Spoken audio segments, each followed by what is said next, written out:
চলতি অর্থবছরে ১২তম জাতীয় অর্থনৈতিক পরিষদের নির্বাহী কমিটির একনেক বৈঠক বসছে আগামী ৯ জুন মঙ্গলবার।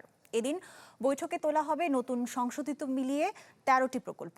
অবকাঠামো উন্নয়ন, পানি সম্পদ ব্যবস্থাপনা, স্বাস্থ্যসেবা, তথ্য প্রযুক্তি, স্থানীয় সরকার, বিদ্যুৎ ও সামাজিক নিরাপত্তা খাতকে গুরুত্ব দিয়ে প্রকল্পগুলো প্রস্তুত করেছে সংশ্লিষ্ট মন্ত্রণালয় ও বিভাগ। নতুন প্রকল্পে রয়েছে বাংলাদেশ শিশু হাসপাতাল ও ইনস্টিটিউট সম্প্রসারণ প্রকল্প ২, সমন্বিত উপজেলা ভূমি কমপ্লেক্স নির্মাণ, ময়মনসিংহ সিটি কর্পোরেশন নগর ভবন নির্মাণ প্রকল্প।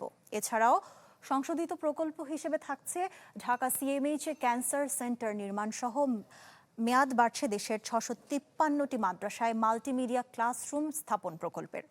বাংলাদেশ সচিবালয়ে অনুষ্ঠিত হতে যাওয়া এই বৈঠকে সভাপতিত্ব করবেন প্রধানমন্ত্রী ও একনেক সভাপতি তারেক রহমান। এটি বিএনপি সরকারের চতুর্থ একনেক সভা।